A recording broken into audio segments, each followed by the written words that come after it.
Quiero pedir excusas por estos problemas técnicos que se han originado, pero debo decir que estos temas están vinculados a que, como ustedes saben, en el día de hoy se dictó, mejor dicho, se publicó en el boletín oficial la resolución 4816, que es la reglamentación de la moratoria. Nosotros teníamos preparado otro aspecto, otra presentación respecto de la moratoria, y realmente quisimos cumplir con cada uno de ustedes que nos siguen desde hace tiempo en estas reuniones, con lo cual se hizo un esfuerzo importante para presentar por lo menos un aspecto global de esta reglamentación, y esto hizo trastocar entonces un poco la programación. Ante todo quiero decirles que este material que vamos a dar ahora, con el cual hacemos el apoyo a la presentación del régimen, ustedes lo van a tener ya disponible, como es usual, en la página del estudio. Así que de ahí podrán bajar este material. Ya hemos hecho el cambio respecto del material anterior. Muy bien. La reglamentación fue dictada, publicada hoy, empieza a regir el día de mañana, y como la vigencia es el día de mañana, entonces el efecto que esto produce es que a partir de mañana podrá empezarse con la adhesión al régimen, obviamente en la medida que esté operativo todo el sistema. Si la directora ya está todo cargado el material, vamos a comenzar entonces con la presentación. Y vamos a tener que rever algunas de las cosas porque lo que vamos a ver ahora es ya directamente la norma reglamentaria. Y nos pareció interesante volver con la nómina de contribuyentes comprendidos, como ya lo habíamos hecho la reunión del mes anterior, ustedes recordarán. Habíamos nosotros hecho el encuadramiento en la categoría A y B de contribuyentes. Esta categoría A y B, insisto una vez más, no está en la ley, simplemente por razones pedagógicas lo distinguimos para ver los efectos que tiene justamente cada uno de los contribuyentes. Y acá entonces tenemos los 5 grupos, tal cual lo plantea la reglamentación. Y empezamos con las MIPYME. Las MIPYME, que en la medida que tengan los certificados a la fecha de adhesión, los certificados que lo acrediten como tal, están ubicados en la categoría A. Reitero, la categoría A es la que tiene disposiciones más favorables respecto de la categoría B, que son las menos favorables. Obviamente, si la pyme no tiene el certificado, en este caso, la pyme va a poder regularizar, pero no como A, sino como B, y entonces va a tener el tratamiento diferencial.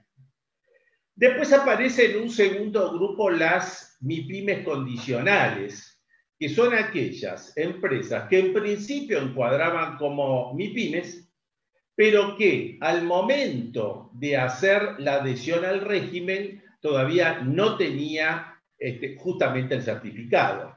Entonces, como sabemos, estos contribuyentes están en condiciones de hacer igualmente la adhesión en la medida que puedan acreditar, dice la resolución ahora, el inicio del trámite en el registro de empresas MIPYMES a la fecha de adhesión.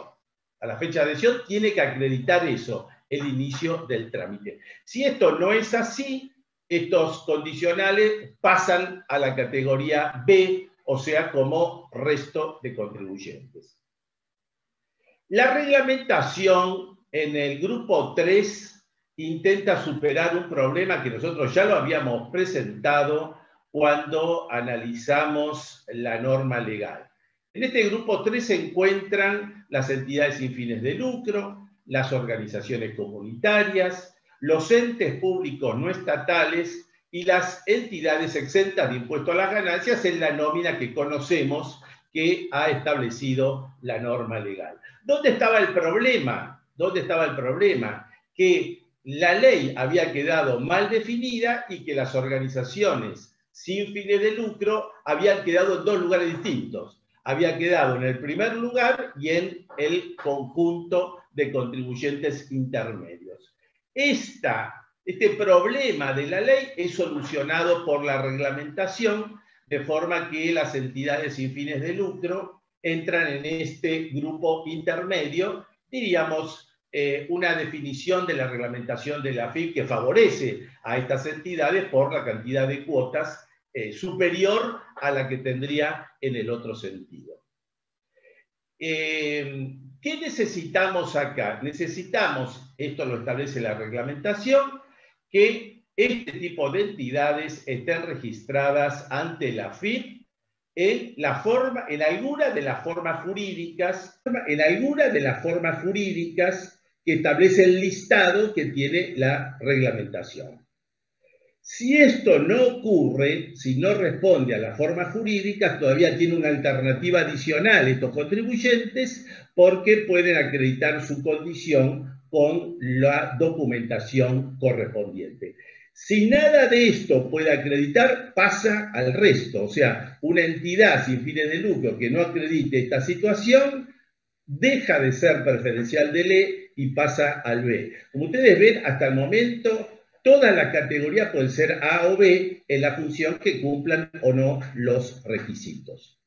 Los pequeños contribuyentes AFIP, nosotros siempre decimos, porque esto en realidad es una reglamentación de la AFIP, en la medida que cumpla los requisitos, que vamos a ver ahora cuáles son, porque esto es reglamentado por la AFIP, esto es absolutamente novedoso. Estos requisitos se verifican al 26 de agosto, o sea, a la fecha de publicación del boletín oficial. Si esto es así, estos contribuyentes, pequeños contribuyentes, están en la categoría más beneficiada que es A, en caso contrario pasa a la categoría B. Y los restantes contribuyentes, que serían el resto de supuestos. Entonces, contribuyentes comprendidos, tenemos 5 grupos distintos, tenemos categoría A, tenemos categoría B, para lo cual tenemos que ver en cada caso si se han cumplido o no los requisitos establecidos ahora por vía reglamentaria. Una de las cosas que tenía que dictar la reglamentación de la AFIP, y que así lo hizo, es la definición de los pequeños contribuyentes. Los pequeños contribuyentes que no están definidos por la autoridad de aplicación, sino que están definidos por la propia administración tributaria. Entonces acá empezamos a tratar de esquematizar un poco el tema. ¿Cuál es la situación general que plantea la reglamentación? Primero, están incluidas las personas humanas y las sucesiones indivisas. Estos contribuyentes deben estar inscritos o en el impuesto a las ganancias, o en el impuesto a los bienes personales, o en el régimen simplificado. Y todo esto a la fecha de vigencia. Fíjese cómo acá la reglamentación insiste con la fecha de vigencia y ahí viene la foto para determinar los efectos que se provoca en cada uno de los casos. Deben estos contribuyentes tener el requisito de ser contribuyente activo por alguno de estos impuestos durante el año 2019 y deben cumplir la totalidad de las condiciones que establece esta propia reglamentación y que vamos a ver seguidamente. Vamos a ver que los pequeños contribuyentes son realmente pequeños. Esto no es un chiste, ¿no? Son realmente pequeños. Primero, el primer elemento, porque es la totalidad de las condiciones, esto es importante señalarlo, totalidad de las condiciones. Primero, los ingresos de estos contribuyentes no pueden ser superiores a los ingresos brutos máximos de la categoría K, del régimen simplificado, vigente a diciembre del año 2019, que es de 1.700.000 pesos. Este es el límite. Arriba de 1.700.000 ya deja de ser pequeño porque no cumple una de las condiciones. Y todas las condiciones, todas, deben cumplirse en forma conjunta. Dice la reglamentación, ¿de qué manera vamos a obtener estos ingresos? La reglamentación, en primer lugar, se refiere a la totalidad de los ingresos, o sea, ingresos grabados y exentos, que en el caso de los contribuyentes que presentaron la declaración jurada de impuesto a las ganancias 2019, surge justamente de ahí, de la totalidad de los ingresos grabados y exentos. El monto total no puede pasar de ese 1.700.000 que opera como techo. Ahora, la propia reglamentación se encarga de decir que hay supuestos donde no corresponde la presentación de la declaración jurada. Ejemplo, porque es monotributista, porque es un empleado en relación de dependencia. Entonces, ¿cómo hacemos en estos casos cuando no se presenta la declaración de impuesto a las ganancias para poder determinar el total de los ingresos? Bueno, tenemos que tomar los ingresos brutos máximos del régimen simplificado del año 2019 para la categoría de revista que tiene ese contribuyente al 17 de septiembre del año 2020. O sea, si estamos ante un sujeto de régimen simplificado, tenemos que ver cuál es la categoría, esa categoría foto al 17 de septiembre, y en base a esa categoría tenemos que determinar cuál es el monto de ingresos máximo, el tope establecido para este tipo de contribuyentes. En el caso de empleados en relación de dependencia, ¿qué es lo que va a tener que hacer? Sumar todas las remuneraciones de enero a diciembre del 2019. Estas surgen del formulario 931 que presenta el empleador. Y en el caso de que fuera un contribuyente que cobra jubilaciones o pensiones, también tiene que tomar ingresos de enero a diciembre del 19. Es decir, que hasta ahora hemos visto la situación del contribuyente que presentó la declaración jurada de impuesto a las ganancias, cómo saca los ingresos, o de aquel que no corresponde presentar la declaración jurada del impuesto a las ganancias, cómo saca los ingresos.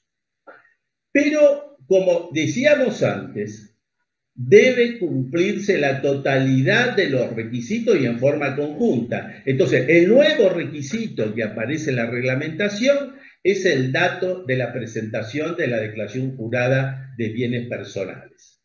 Es decir, si superamos los tramos y los límites anteriores, ahora se presenta un nuevo obstáculo.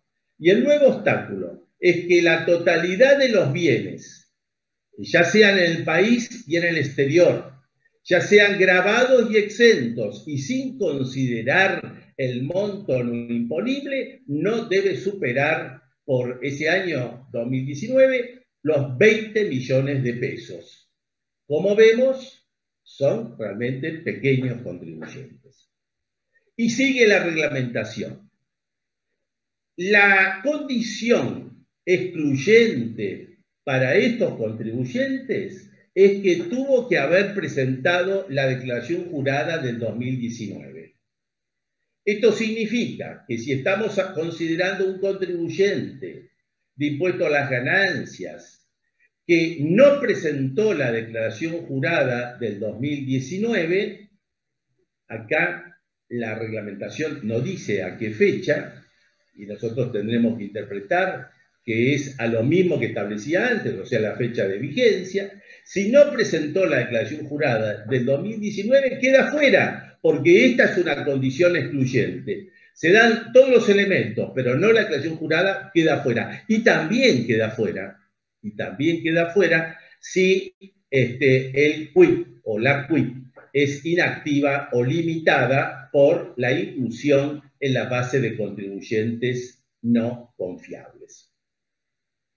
Muy bien, estos son todos los requisitos que establece la reglamentación dada por la Administración Tributaria. Si el contribuyente superó todos los obstáculos que mencionamos, o sea, cumple con todos los requisitos, no puede dejar de cumplir ninguno, entonces se lo va a caracterizar el sistema registral en el Código 472, que es justamente pequeño contribuyente para esta ley 27.562, y por lo tanto puede adherirse al plan de facilidades.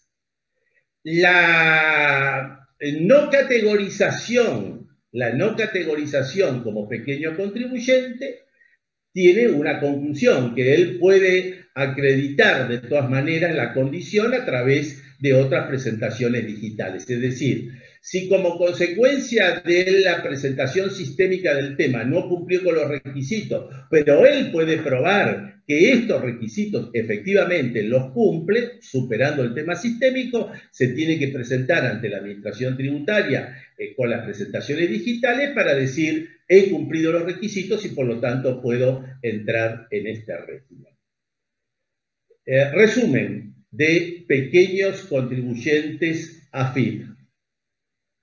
Realmente, si nosotros acá tenemos que considerar la situación de los profesionales, si tenemos que considerar la situación de los directores de las sociedades anónimas, si tenemos que considerar la situación de los socios de una SRL, nos vamos a dar cuenta que posiblemente la gran mayoría queda fuera de esto, y al quedar fuera de esto entra en la zona peligrosa, entra en la categoría B, y entrar en la categoría B es enfrentarse con todos los conflictos que sabemos que tiene esta categoría. También la reglamentación se encarga de el tema de los activos financieros en el exterior. Esto nosotros ya lo habíamos considerado cuando vimos la norma legal. Habíamos dicho: si la sociedad tiene activos en el exterior, no puede ingresar en la moratoria. No es una razón de caducidad. Está excluido objetivamente de la moratoria.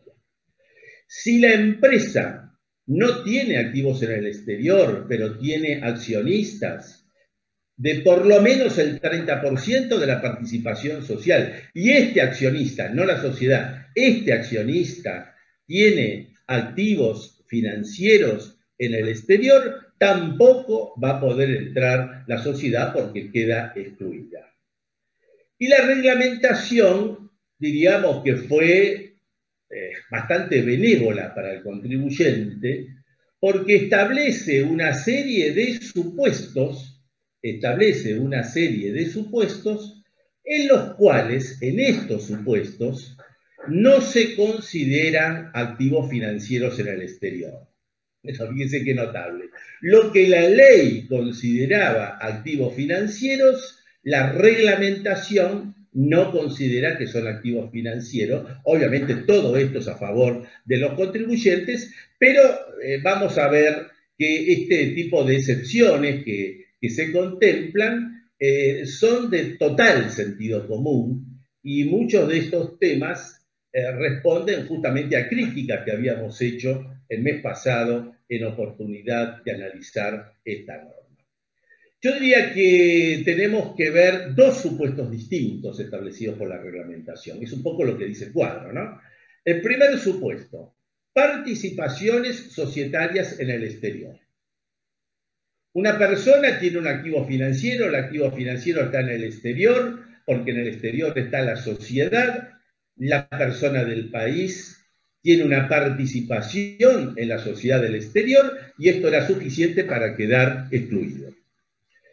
La reglamentación establece que si la sociedad del exterior tiene actividades operativas, justamente lo que habíamos criticado, que una cosa son las empresas holding o de inversión y otra cosa son las operativas. Si esa sociedad del exterior es una sociedad que tiene actividades operativas y define que son actividades operativas, o cómo se encontraría la sociedad en este supuesto, cuando los ingresos no provengan en un porcentaje superior al 50% de las rentas pasivas. Es decir, acá se toma lo que establece el artículo 292 del anexo al decreto 862 del 19 de impuesto a las ganancias.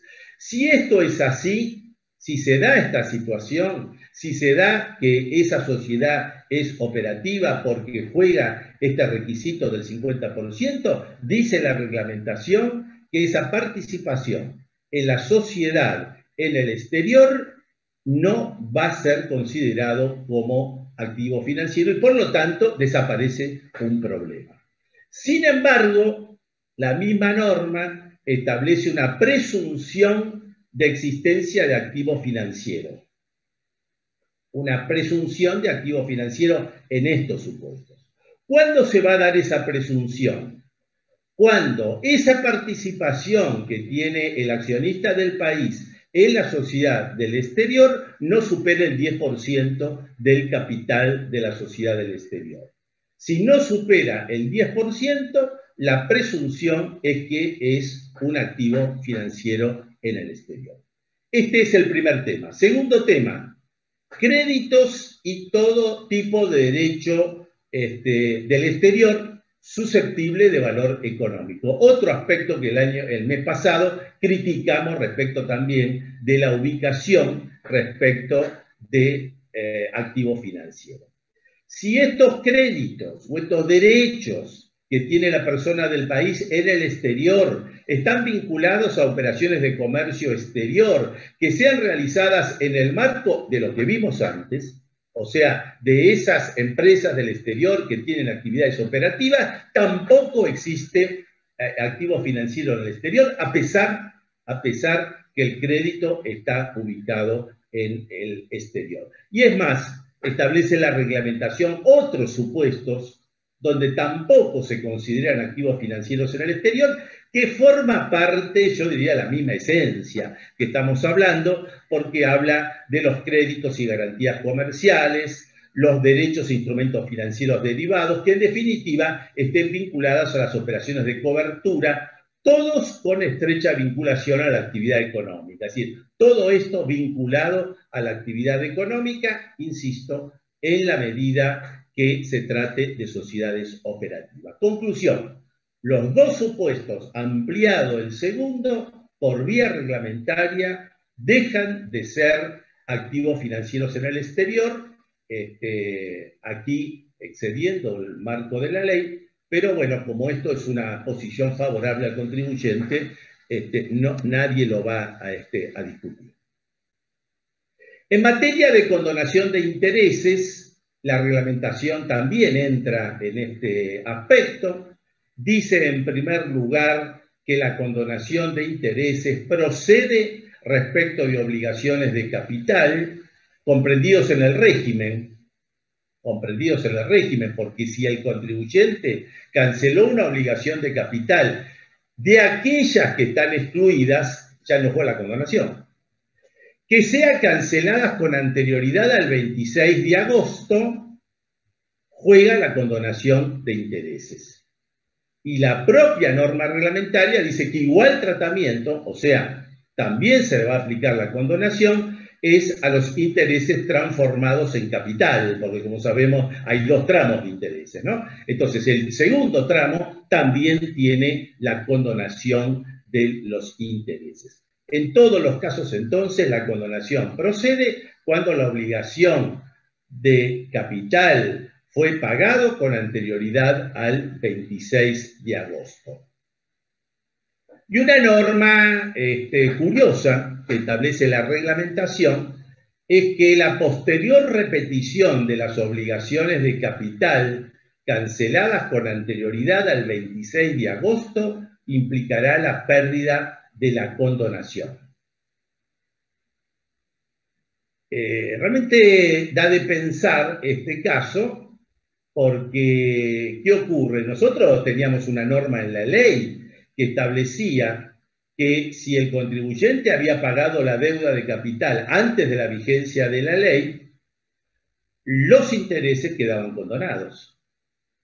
Pero si el contribuyente pagó los intereses, esos intereses obviamente no quedan condonados ni son susceptibles de recurso a repetición por parte del contribuyente. Esta inclusión obedece, obviamente, al efecto del fallo reciente de la Corte en el caso Bungibor. Este caso lo vamos a citar más de una vez porque yo creo que tiene una importancia fundamental para solucionar muchos de los problemas interpretativos que se plantean y que ustedes ya lo han planteado con las preguntas que ya hemos recibido hasta el momento. ¿Por qué razón? Porque si bien el caso Bungibor es un caso que se refiere a derechos de exportación, y quizás por esa razón algunos lo pasaron por alto, tiene una íntima vinculación con el caso. Quiero resumirlo rápidamente porque sobre este tema vamos a volver en más de una oportunidad por la reglamentación, y fíjense cómo el reglamentador ya pensó en eso para neutralizar el efecto de la Corte. El caso Bungibor, lo que había terminado de ocurrir es que el contribuyente había pagado los derechos de exportación antes de la vigencia de la ley 27260. Es decir, es otra ley, pero la mecánica es exactamente la misma. Había pagado los derechos de exportación antes de la vigencia de la ley, la 27260. Pero lo hizo bajo protesto e inmediatamente inició la acción de repetición. Lo hizo bajo protesto e inmediatamente inició la acción de repetición. Como no pagó los intereses, esos intereses fueron intimados por el fisco. Cuando fueron intimados por el fisco, Bungibor hace un recurso de apelación ante el Tribunal Fiscal y pide la condonación de esos intereses en la interpretación que jugaba el beneficio de la ley 27260, lo cual tiene una respuesta negativa del Tribunal Fiscal. Ante la respuesta negativa se va a la Cámara y la Cámara le da la razón a Bungibor y dice que esos intereses estaban condonados. Pasa a la Corte y la Corte tiene un dictamen de la procuradora Laura Monti, excelente, que en definitiva es tomado por la Corte, porque la Corte se fundamenta en la decisión de Laura Monti, y Laura Monti sostiene que el hecho que haya pagado la deuda de capital bajo protesto e iniciado una acción de repetición no quita la naturaleza de extinción de la obligación. Y si se extinguió la obligación, juega la condonación de los intereses. En muy resumida parte. Bueno, ahora empezamos a ver lo que recién leímos. La posterior repetición de las obligaciones de capital cancelados con anterioridad al 26 de agosto implicará la pérdida de la condonación. Quiere decir que si el contribuyente toma la decisión que hizo Bungibor, la cosa le va a salir cara. Le va a salir cara, ¿por qué razón? Porque pierde la condonación. Esta es la razón de esta norma, que en principio cuesta un poco interpretarla, por qué razón está incluida. El aspecto práctico de la condonación de intereses, muchas preguntas ya sobre esto. Dice la reglamentación que el beneficio de la condonación se va a registrar en forma automática en las cuentas tributarias, así como en el servicio con clave fiscal en la cuenta corriente, monotributistas y autónomos. Es decir, esto automáticamente pasa a cuentas tributarias y de esta manera va a operar la liberación del 100% tal cual establecía la norma legal.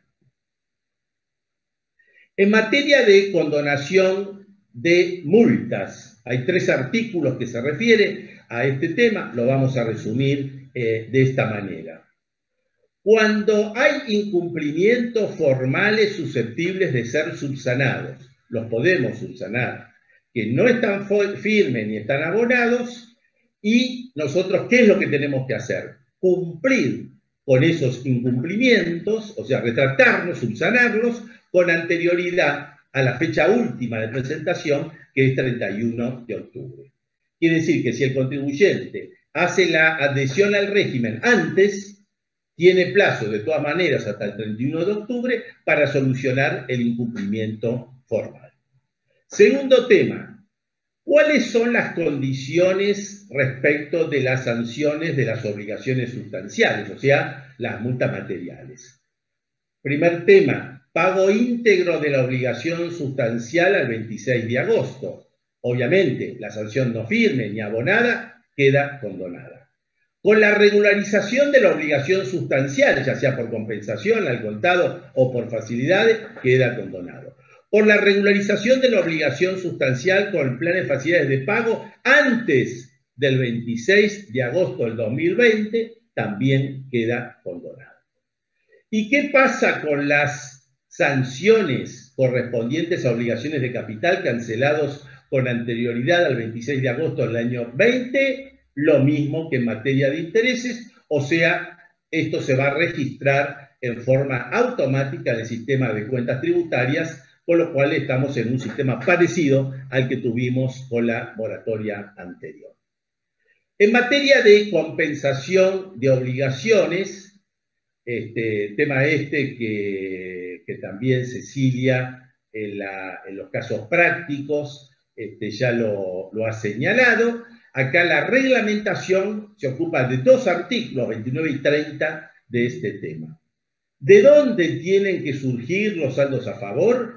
Tienen que ser saldos de libre disponibilidad de cuentas tributarias al 26 de agosto, o sea, a la vigencia de la ley. Siempre la foto es al 26 de agosto. Y en el caso, dice la reglamentación, de devoluciones, reintegros, reembolsos, tanto en materia impositiva, aduanera como de seguridad social, establece cuáles son los requisitos. Primero, que se tuvieron que haber solicitado esas devoluciones o esos reintegros hasta el 26 de agosto del año 20, la misma foto siempre, que tuvieron que ser aprobados por la FIP, y a su vez registrados en cuentas tributarias o la solicitud de créditos aduaneros, que es el mecanismo propio en materia aduanera.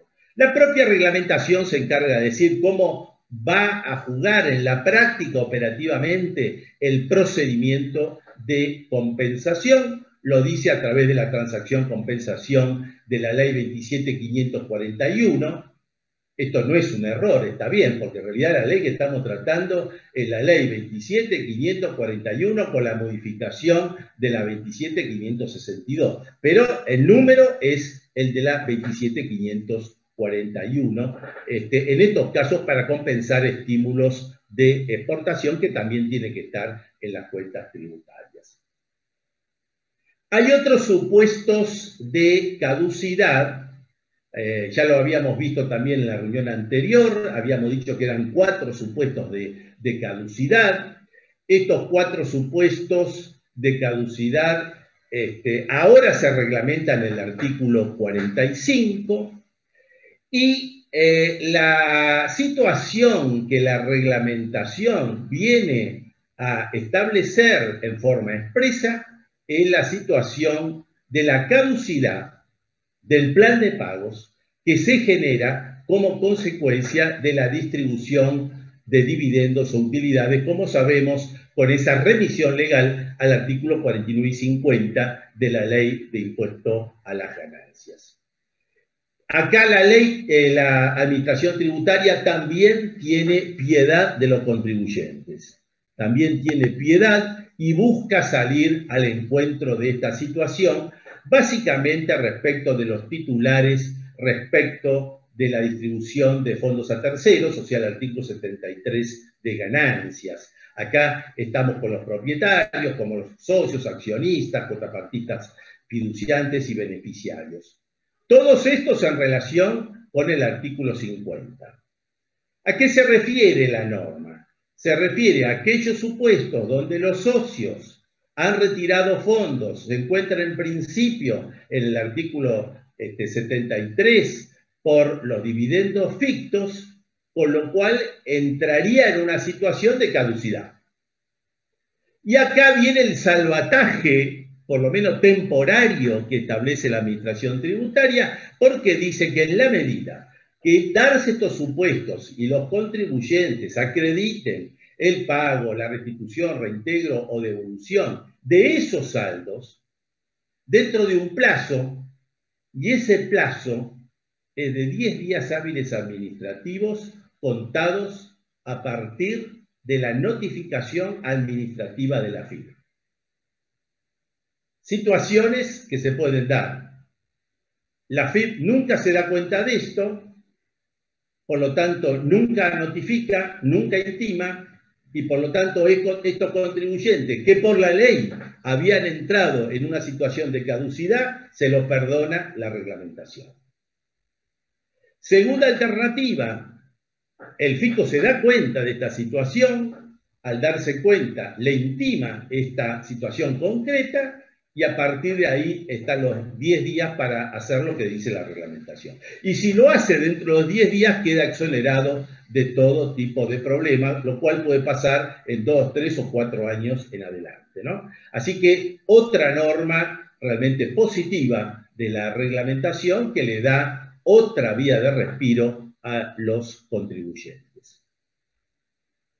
El artículo 55 de la reglamentación establece una disposición vinculada a la dispensa de la denuncia penal. Es decir, es una norma para los funcionarios de la FIP de dispensarse de realizar la denuncia penal. ¿En qué caso? Dos supuestos. Primer supuesto, cuando estamos a un supuesto de regularización de la ley 27.541 que haga el contribuyente. Obviamente, por los montos y los conceptos incluidos, en este caso entonces no va a haber de ninguna manera denuncia penal. Y tampoco lo va a haber en los casos de cancelación con anterioridad al 26 de agosto del año 20. Una pregunta muy interesante que me hicieron, así que la voy a dejar cuando tratemos el tema de las preguntas. En este caso, obviamente, en la medida que se trate de sujetos no excluidos por causales objetivas y subjetivas. De darse estos dos supuestos, queda el funcionario dispensado de hacer la denuncia penal.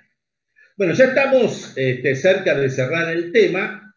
Esto es una primera aproximación de los temas más importantes. Hay muchas normas que son muy operativas, pero quería hoy darles a ustedes por lo menos un paneo de la situación de los temas más importantes y el artículo 59 que establece el régimen de información.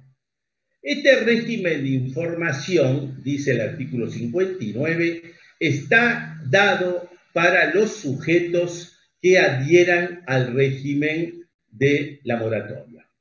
En ese caso, deben informar con carácter de declaración jurada quiénes son los socios, los accionistas o similares, que al menos tenga el 30%, ahí dice 38, en realidad es el 30% de la inflación, acá no vale, 30% del capital social a la fecha 26 de agosto del 2020. Más allá de la información que tenga la administración tributaria, dicho sea de paso, suministrada por el propio contribuyente, acá se suma una información adicional que le obligan a presentar esta información respecto de los socios o accionistas en la medida que tenga el 30%, que como sabemos entra en la zona peligrosa porque de ahí en más viene el otro problema para saber si él tiene activos en el exterior. Y además este artículo 59 se refiere a los sujetos alcanzados por la repatriación. Los sujetos alcanzados por la repatriación tienen que informar con carácter de declaración jurada el monto total de los activos financieros en el exterior, o sea, al 26 de agosto del año 20, siempre estamos con el mismo supuesto. O sea, dos obligaciones distintas, una para el sujeto que entra en el régimen y otro para los sujetos alcanzados por la repatriación.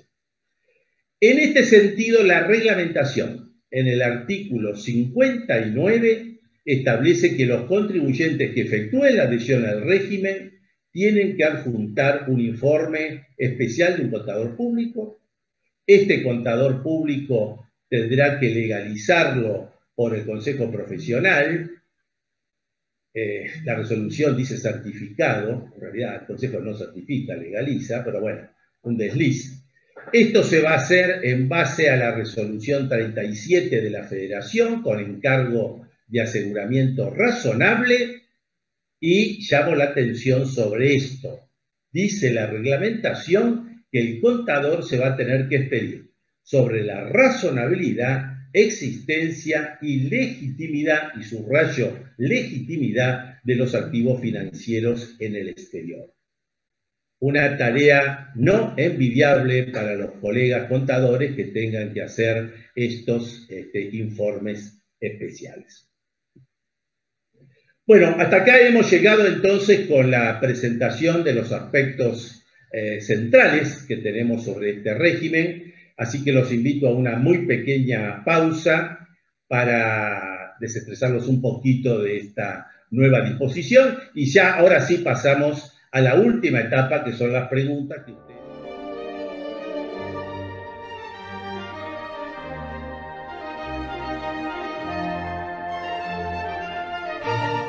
Vamos a pasar entonces a las preguntas que nos acercaron sobre la moratoria. Son bastante numerosas, así que yo lo que he hecho es proceder a encuadrarlas porque hay muchas que resultan comunes. Y voy a comenzar con la pregunta del millón.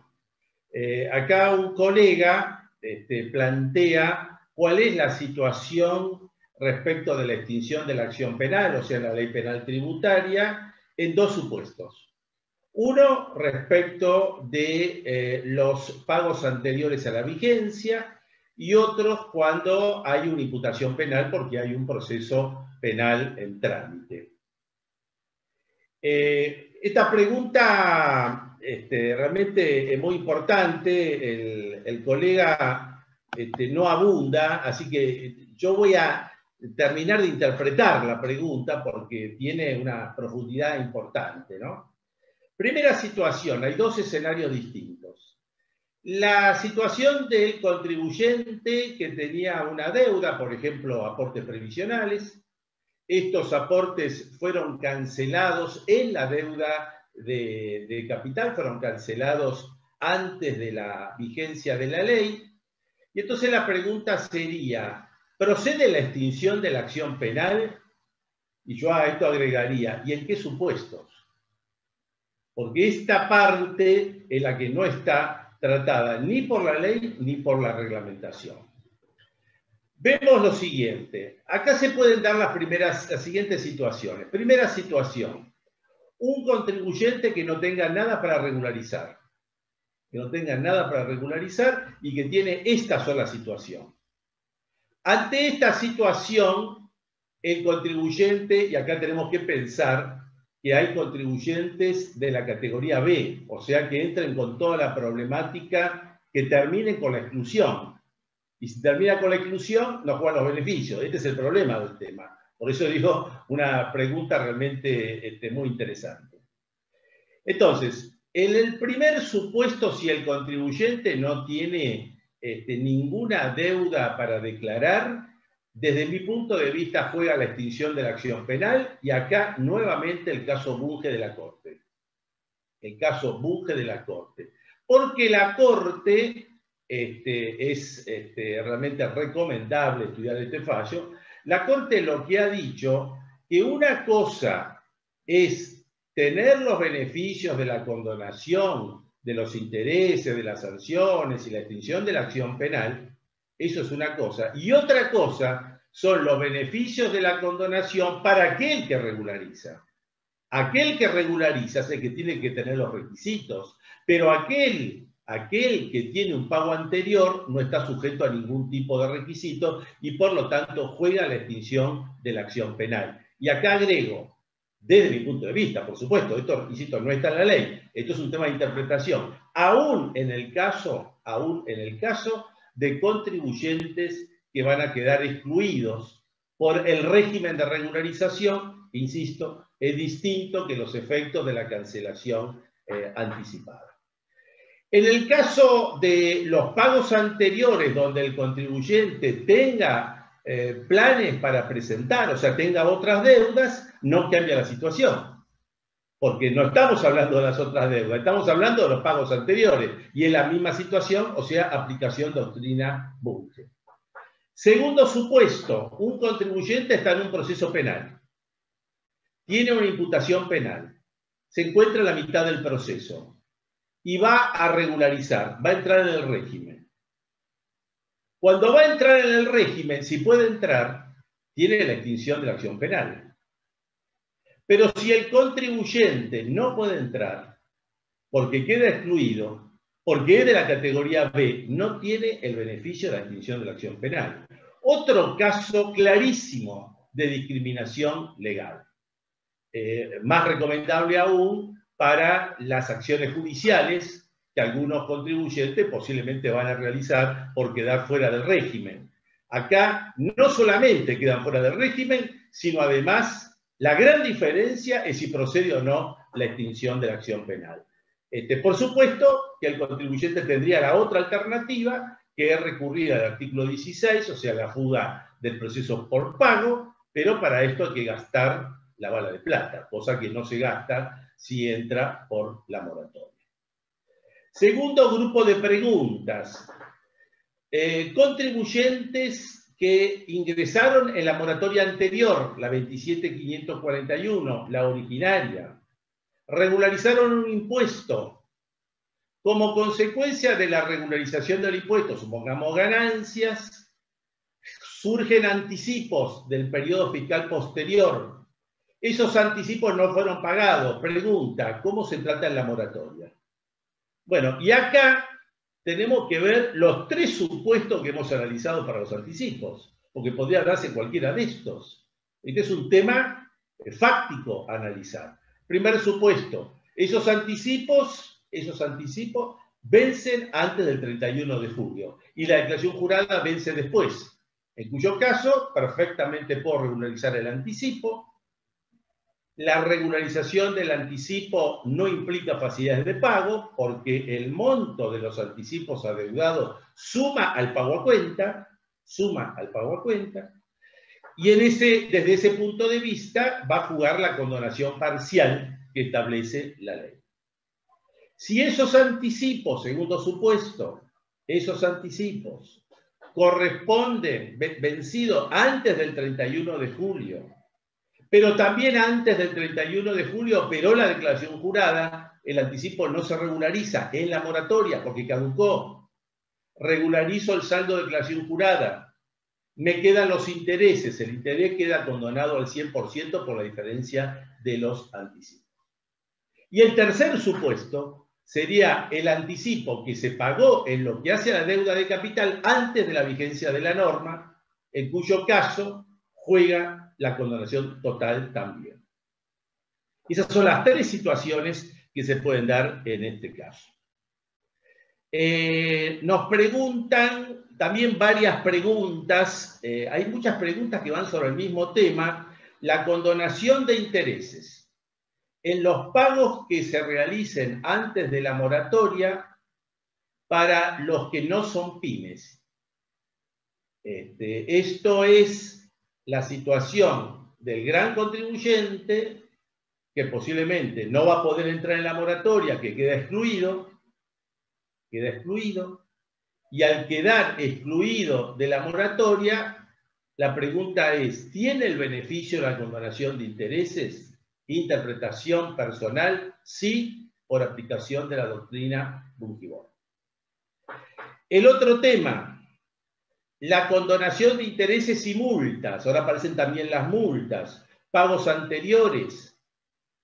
Tiene que entrar en el régimen para favorecerse con la condonación, igual que antes. No necesita entrar al régimen, no necesita la moratoria, aun cuando fuera grande. Hay un beneficio y ese beneficio por aplicación de Bunge también se aplica. Fíjense lo importante de la doctrina Bunge, la cantidad de aplicaciones que puede tener. Hay otro colega que nos pregunta, un contribuyente tiene deudas del IPS, si puede ingresar en la moratoria, debe desde el año 2004. Si fuera por el 2004, sí, pero lo que no puede entrar es porque el IPS es un sistema de jubilaciones provincial. Por lo tanto, está fuera del régimen. Esto no tiene nada que ver con la moratoria nacional. Y el último grupo de preguntas, también varios apuntando al mismo tema. El hecho de que haya varias preguntas sobre el mismo tema nos lleva a la convicción que hay temas que realmente son de difícil interpretación. Está referido a los 4 supuestos de caducidad. Si estos 4 supuestos de caducidad, si las pymes y los contribuyentes están excluidos de estos supuestos en los 4 casos previstos. Efectivamente, lo que son pymes o los contribuyentes de la categoría A, entraría nosotros que ya hemos mencionado una y otra vez, no se les va a aplicar, este es uno de los beneficios que tiene, no se les va a aplicar estos supuestos. Colegas, hasta acá llegamos. Quiero reiterar nuestras excusas por el hecho. ¿Está Diego? Ah, perfecto. Diego, perdón.